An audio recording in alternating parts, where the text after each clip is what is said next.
Pessoal, vamos iniciar a nossa última aula de gnosia para fechar o nosso conteúdo para a primeira VA.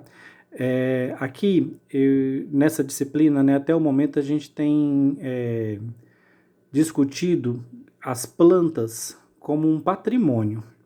E por que as plantas são um patrimônio? Porque nas plantas, que são organismos complexos, existem uma grande variedade de substâncias. Muitas delas com interesse para nós, seres humanos. No caso da nossa disciplina gnosia, nosso interesse está focado muito no uso dessas substâncias presentes nas plantas para medicamentos. É a primeira coisa que a gente pensa, né? Usar plantas para produzir medicamentos. Mas também eu posso usar plantas para produzir cosméticos, para produzir produtos para a indústria.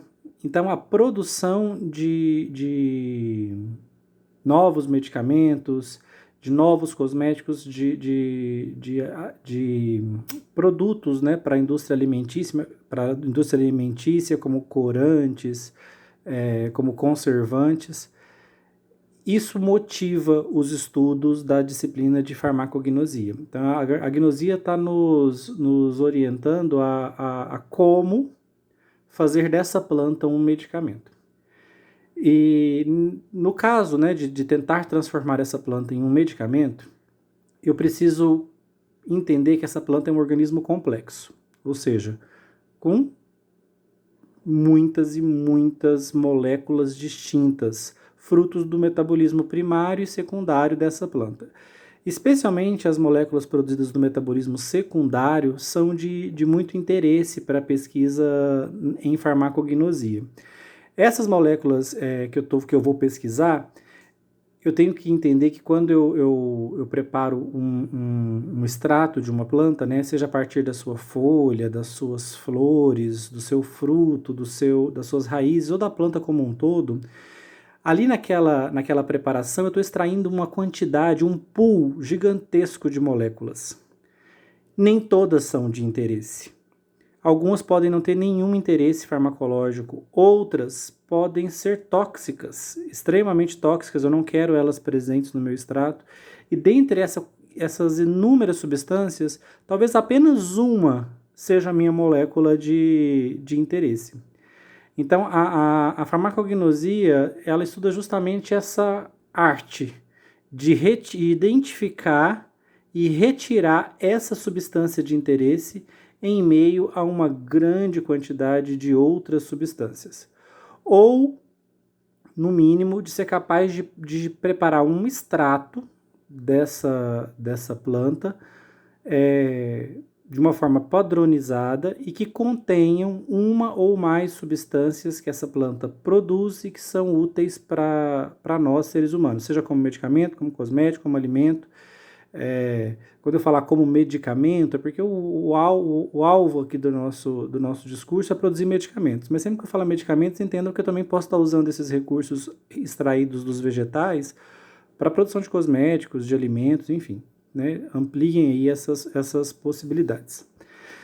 Então vamos lá, eu preciso, nessa minha planta de interesse, identificar nela qual é a substância que de fato tem a atividade farmacológica que eu estou buscando, separar ela das demais. E aí surge uma pergunta. Como a gente sabe que as plantas, gente, elas não produzem os mesmos metabólitos o ano todo. O que eu estou querendo dizer com isso? As plantas não mantêm o mesmo metabolismo o ano todo. O metabolismo dela é adaptado às circunstâncias. Então, se há variações no solo, ela varia a produção de metabólitos secundários, ou seja, ela varia o metabolismo dela e muda as substâncias que ela está produzindo. Se há variações climáticas, ela também faz essas alterações. Se ela está sendo atacada por uma praga, ela também altera o seu metabolismo secundário para responder a essa praga. Então, gente, o metabolismo da planta ao longo dos meses é dinâmico. E aí surge um grande problema. Se eu, farmacêutico, quero usar essa planta para gerar um produto por conta de um determinado ingrediente dela, por conta de uma determinada substância, eu tenho que ter certeza que essa substância está presente na minha planta o ano todo. Olha que difícil. Vou dar um exemplo para ver se vocês conseguem pegar essa ideia, que é a ideia que vai nortear a nossa aula.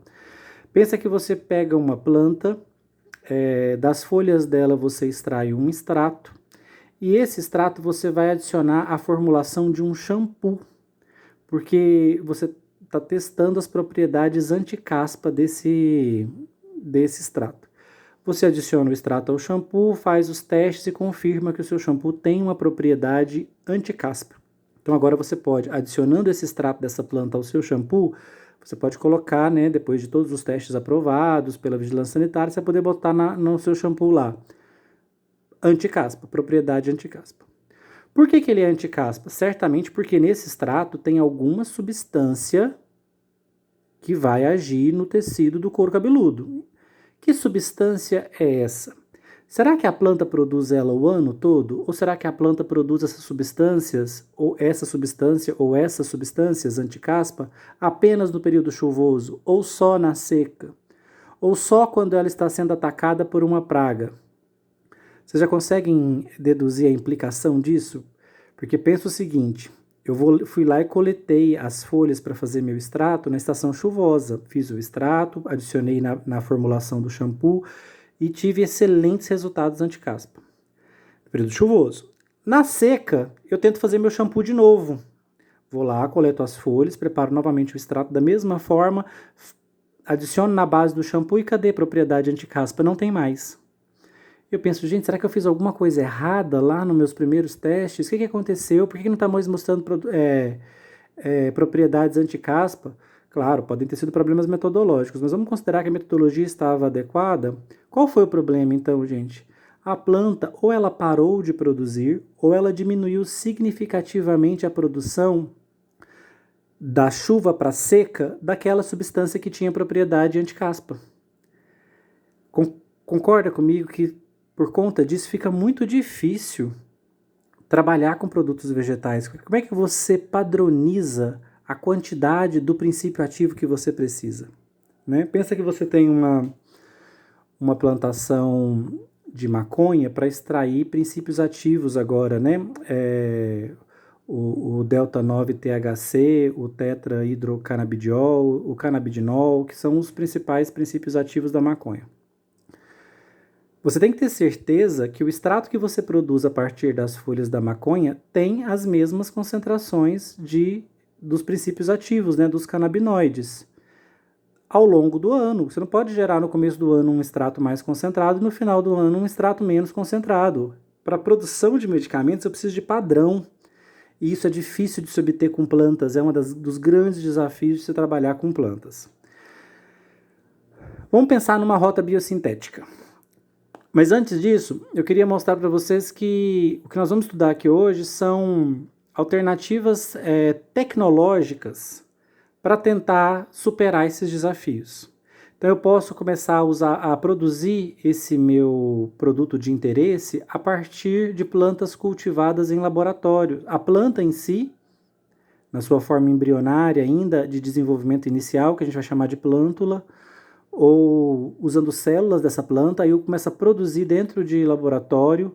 Posso fazer engenharia genética, fazer modificações gênicas nessa planta, criar transgênicos, plantas com características diferenciadas. Eu posso descobrir qual é a rota que a planta usa para sintetizar a minha molécula de interesse. E com isso eu consigo interferir nessa rota de síntese, torná-la mais efetiva, inclusive usando manipulação genética. E claro, né, gente, a informática vai estar sempre me assessorando nesses processos aqui de identificação de mecanismo de ação, de alvo, de elucidação de estrutura, enfim. A informática é uma parceira nesses mais diversos processos que envolvem, né, engenharia genética e envolvem tecnologia para estimular a produção de metabólitos secundários de plantas que sejam de interesse econômico, né? Seja ele farmacológico, cosmetológico, alimentício. Pensem agora numa rota de síntese. Aqui eu estou mostrando um exemplo de rota de síntese importante, gente. Essa via de síntese se chama via do mevalonato. Aqui ela está representada em 4 etapas, mas ela está incrivelmente reduzida, porque a via do mevalonato é extremamente complexa. Existem várias etapas que estão suprimidas aqui. Mas se colocasse ela inteira, ficaria até difícil de visualizar no slide. Então eu estou colocando uma versão reduzida dela. O que eu quero que vocês entendam é que a via do mevalonato ela sai do acetato para produzir essa substância aqui. Ó. Olha como o acetato é simples, para no final gerar um colesterol. Uma molécula esteroidal, porque o colesterol ó, ele possui o núcleo esteroide. Então o colesterol é uma molécula esteroidal. Para eu sair do acetato e chegar no colesterol, eu tenho uma infinidade, né? São diversas etapas enzimáticas, das quais 4 estão representadas aqui. E na primeira delas eu tenho uma etapa muito importante, que é gerar o mevalonato. Tanto que a via de síntese do colesterol nem se chama via do colesterol, se chama via do mevalonato, porque produzir o mevalonato é uma etapa crítica dessa via. Para isso, gente, eu preciso dessa enzima aqui atuando, ó, HMG-CoA redutase. Ela é importante para gerar o mevalonato, depois outras etapas acontecem até gerar colesterol. Pensem que a minha molécula de interesse, então, aqui no nosso exemplo, é o colesterol. Poderia ser qualquer uma de qualquer via de síntese, mas vamos supor que o nosso interesse está na via do mevalonato e a molécula que a gente quer produzir é colesterol. E eu quero ter certeza que a minha planta produz colesterol e quero que ela produza muito. De que forma, gente, eu posso influenciar na minha planta para que ela cresça, para que ela produza muito colesterol? Eu posso fazer elicitação de plântulas e células em cultivo in vitro. Calma, é bem mais simples do que o nome sugere. Eu posso pegar tecido vegetal que produza colesterol, uma célula da planta específica que ative essa via de síntese do mevalonato e produza colesterol. Lá nessa minha cultura de células in vitro, ou eu posso pegar uma pequena planta e desenvolvê-la inicialmente, né, ainda em estágio embrionário, e usar essa plântula para produzir colesterol. E como é que eu posso elicitar ela? O que é elicitar, gente? Elicitar é estimular.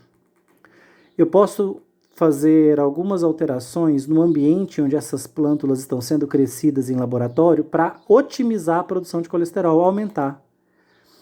O que é uma das coisas que eu posso fazer? Eu posso estimular ela, ali no meio de cultura, adicionando um desses reagentes, um desses precursores. Concorda que se eu encher o meio de cultura de mevalonato, as minhas células vão poder usar mevalonato para produzir colesterol. Elas vão precisar usar apenas o colesterol que elas mesmas, o mevalonato que elas mesmas produziram. Elas vão poder usar o mevalonato que eu estou dando, adicionando no meu meio de cultura. Posso adicionar isopreno ativado, posso adicionar esqualeno. Quanto mais esqualeno no meio, mais fácil da planta convertê-lo em colesterol, que já está no final aqui, ó, da via de síntese. Então, gente, elicitar é estimular uma planta em meio de cultura. Como é que eu posso fazer isso? Eu adiciono no meio de cultura um intermediário, por exemplo, um aminoácido ou uma molécula que ela precisa para gerar o produto. O que é isso? Eu estou dando nutrientes para ela produzir mais o produto que eu preciso. Eu estou otimizando a produção da minha molécula de interesse, que no nosso exemplo aqui é o colesterol. Então eu poderia estimular a produção de colesterol adicionando no meio de cultura precursores dele, esqualeno, isopreno, mevalonato, acetato. A célula iria usar essas substâncias, ela ia retirar essas substâncias do meio de cultura e usar para produzir ainda mais colesterol. Então elicitar é estimular, usando intermediários. Mas pensa o seguinte, a célula só produz colesterol quando ela está infectada por uma bactéria ou por um fungo. Né? Hipoteticamente, gente, vamos supor que o colesterol seja uma molécula que a planta só produz quando está infectada por uma bactéria ou por um fungo. Como é que eu posso estimular células dessa planta a produzirem colesterol em laboratório? Ora, basta que eu adicione no meio de cultura um lisado de fungos ou bactérias. O que é um lisado de fungos ou bactérias? Fragmento de bactéria, fragmento de fungo, que quando eu adicionar no meio, a célula da planta vai entender que ela está sendo atacada por essas bactérias e esses fungos, aí ela vai ativar a rota metabólica que eu quero. No caso aqui do nosso exemplo, ela vai produzir colesterol. Poderia ser qualquer outra molécula, né? No caso, quando a planta percebe a presença de pedaços de fungo ou de bactéria no meio, ela ativa vias metabólicas que vão levar à produção de moléculas antibióticas, né? Ou antifúngicas ou antibacterianas, ela vai tentar se defender. O que mais que eu posso fazer para estimular essa via? Biossíntese dirigida por precursores marcados. O que é isso, gente? Vamos supor que eu não conheço essa via ainda. Eu sei que ela gera colesterol, mas eu não sei quais são as etapas e eu quero estudar. O que eu posso fazer para estudar, gente? Eu posso pegar essa cultura de células e adicionar um mevalonato marcado. Por exemplo, marcado radioativamente. E quando eu adiciono o mevalonato ao meio, eu analiso o meio para ver qual substância que começa a aumentar. E aí eu noto que isopreno aumenta, porque a marcação que estava no mevalonato aparece no isopreno. Então eu vejo, não, quando eu adiciono o mevalonato, a próxima molécula que aumenta é o isopreno. Aí eu vou lá, caracterizo, identifico ela e consigo dizer, não, depois do mevalonato, a próxima etapa de síntese gera isopreno. Aí eu uso isopreno marcado. A próxima etapa de síntese eu vejo que gera esqualeno. Então eu penso, não, do isopreno, a próxima molécula que a planta produz é esqualeno. Então, assim, marcando a molécula anterior, eu consigo identificar qual é a próxima molécula da via. Isso é um trabalho homérico, viu, gente? Vai fazendo até elucidar a via inteira. Então, eu saio do meu precursor inicial, aqui do acetato, marco ele, identifico que aumentou o mevalonato. Eu falo, opa, mevalonato é a próxima etapa. Marco o mevalonato, noto que a célula aumentou a produção de isopreno. Eu falo, opa, quando a célula tem muito mevalonato, ela produz muito isopreno. E assim eu vou indo etapa por etapa até chegar no meu produto final. Aqui, gente, ó, uma técnica usando plântulas. Olha que legal, isso aqui é um bioreator. Tá vendo que eu tenho vários frascos? Essas mangueiras inseridas dentro do frasco estão aqui para quê, gente? Para injetar meio de cultura, nutrientes, né? Um líquido, uma solução contendo os nutrientes que essas plântulas precisam. Eu dou os nutrientes para a planta vai ativar o metabolismo dela, e ela pode armazenar o meu produto de interesse dentro dela, ou ela pode secretar ele no meio. Aí eu coleto esse meio e extraio a minha substância. Ok? Então aqui, ó, eu posso usar essas matrizes para ficar gerando a minha substância ininterruptamente. Aqui ela vai sofrer variação climática? Não, eu estou controlando temperatura, eu estou controlando os nutrientes. Então aqui variações de solo não vão impactar na produção do metabólito de interesse. Aqui variações climáticas não vão impactar na produção do metabólito de interesse, porque a planta está em condições padronizadas, fixas, eu estou dando uma solução nutritiva constante e aí ela está fazendo o papel dela, que é produzir o metabólito que eu preciso. E aí eu vou extraindo ele do meio aqui em torno da planta. Caso a plântula não libere o produto que eu preciso para o meio, caso ela armazene dentro dela, aí o processo é mais complicado, né? Eu vou ter que desfazer o meu sistema, vou ter que depois extrair a minha substância de dentro dos tecidos vegetais dessas plântulas. Agora, se ela libera o produto que eu preciso para o meio, aí é maravilhoso, né? Eu posso só drenar o meio, extrair a substância que eu preciso e a minha plântula fica aqui durante um tempo prolongado servindo de bioreator, ou seja, um organismo vivo funcionando como um reator, produzindo uma molécula que é do meu interesse. E aí eu vou extraindo essa molécula do meio. Aqui é uma forma, né, de eu tirar a planta das condições climáticas e de todas aquelas variações que podem interferir no metabolismo dela. Aí eu coloquei algumas perguntas aqui para vocês. Tem como eu melhorar a resposta adaptativa de plantas a pragas ou variações climáticas e criar plantas mais resistentes? Pensa o seguinte, eu sou proprietário de uma plantação de maracujás e todos os anos os meus maracujás se enchem de defeitos na fruta, porque tem uma praga lá, uma mosca. Tem como eu aumentar a resistência dele contra esta praga? Torná-lo, por exemplo, imune ao ataque dessa praga? E pensa o seguinte, eu tenho um maracujá que ele é muito doce, mas o fruto dele é muito pequeno. E eu tenho um outro que não é nada doce, mas o fruto é grande. Tem como eu juntar?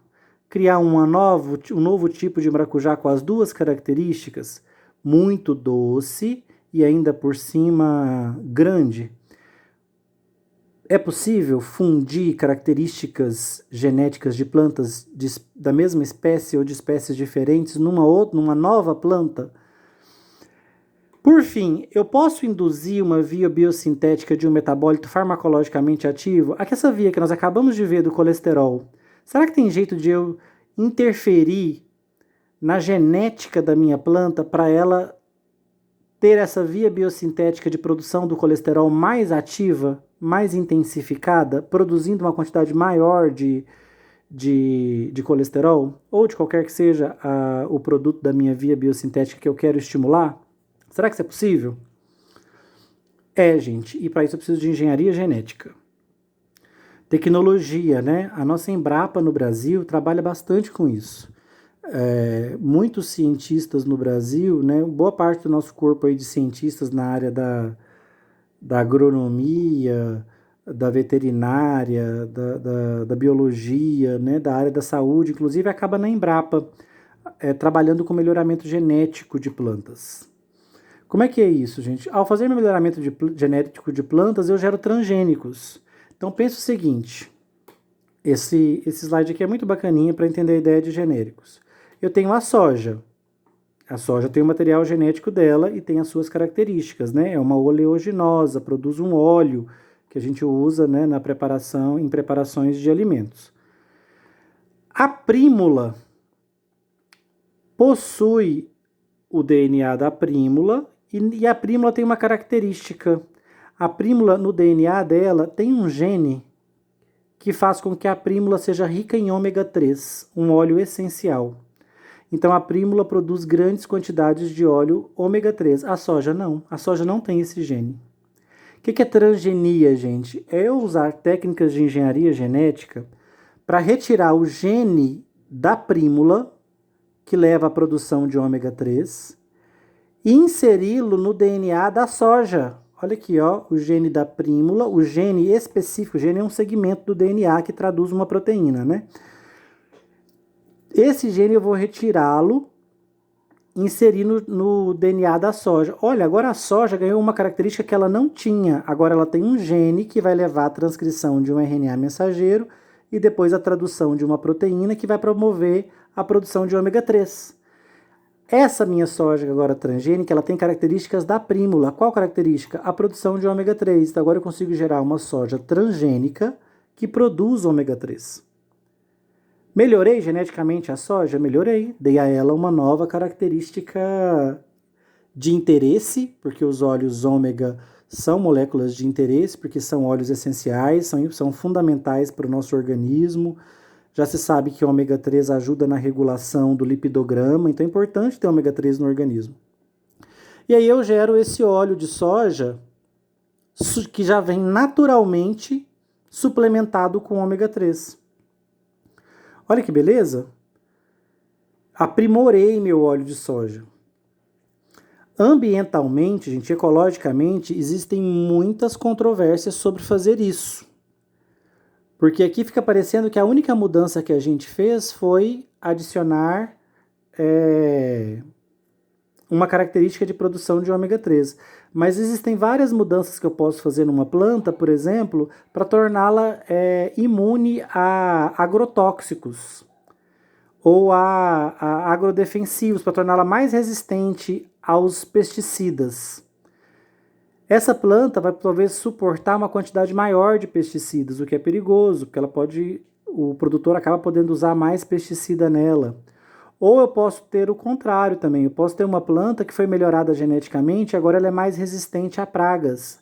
E aí nela eu não preciso usar mais tanto agrotóxico. Olha que beleza, né? Diminui a toxicidade, né, decorrente do uso de agrotóxicos. Mais um motivo para eu melhorar essa planta geneticamente.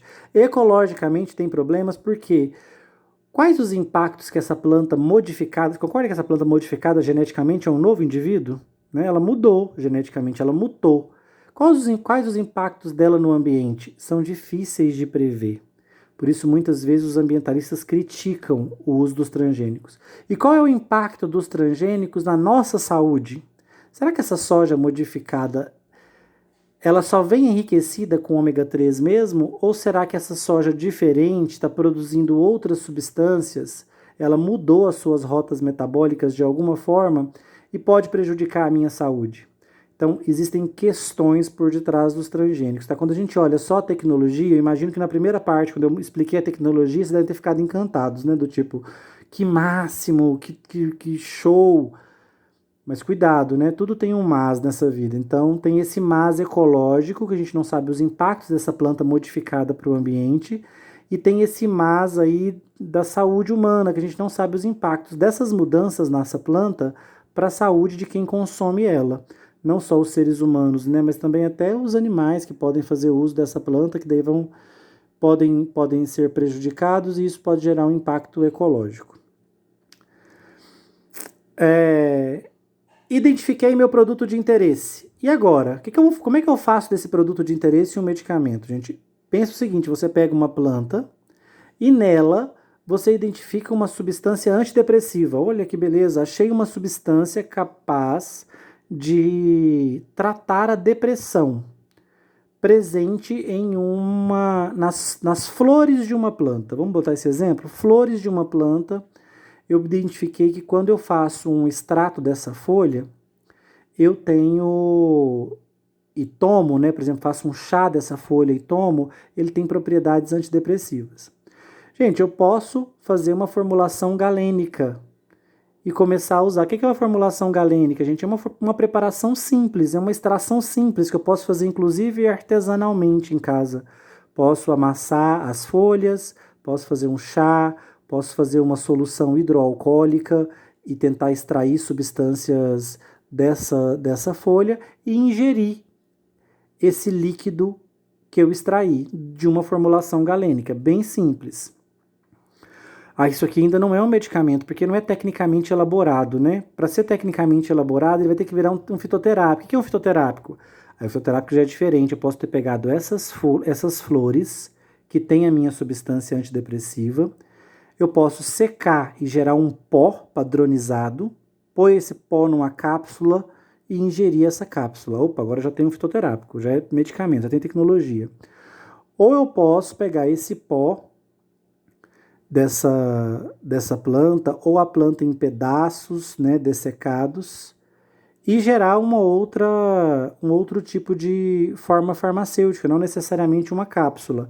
Mas se eu gerei, por exemplo, um extrato padronizado, né, ou gerei um comprimido, se eu padronizei, gente, se é um processo de produção de extrato padronizada, se a quantidade dos constituintes daquele extrato está identificada, se eu garanto o teor da minha substância naquela preparação, eu tenho um fitoterápico. Aqui na galênica eu caio naquele problema. Eu posso fazer um chá na época chuvosa, tá cheio de substância antidepressiva e ele tem forte efeito antidepressivo. Depois eu repito o uso desse chá na seca e noto que ele não melhorou o meu humor. Opa, por que ele não teve mais propriedade antidepressiva? Porque na seca a planta não está produzindo mais aquela substância antidepressiva. No fitoterápico, eu garanto que sempre que eu tomo ele, a quantidade da substância antidepressiva que está presente lá é a mesma, porque ele foi testado, tá? Ele foi padronizado. O extrato que vai usado aqui, seja ele seco, seja ele pastoso, esse extrato que vai no fitoterápico, seja numa cápsula, num sachê, esse extrato foi padronizado. Então, se ele disser para mim que tem tantos por cento do princípio ativo, ou seja, tantos por cento da molécula que tem propriedade farmacológica, eu posso acreditar porque ele foi testado. Protótipo ou alopático, o que é isso? Isso é mais uma etapa tecnológica. Aqui, gente, eu usei um extrato da planta. Concorda que no extrato da planta eu tenho mesmo que padronizado, eu tenho uma diversidade de substâncias?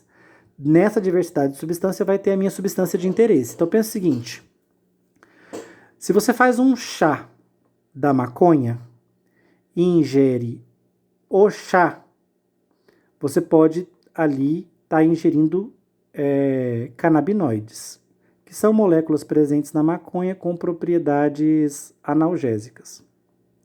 Mas quanto de canabinoides você está ingerindo nesse chá que você preparou? Dá para você saber? Quais canabinoides você está ingerindo? Você sabe?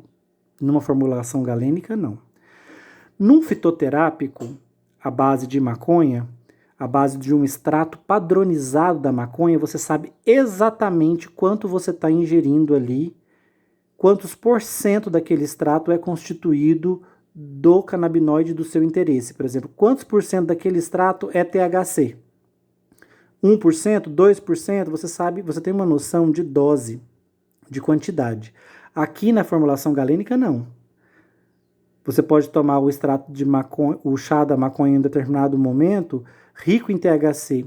Numa outra coleta, você já pode pegar um extrato com menos THC.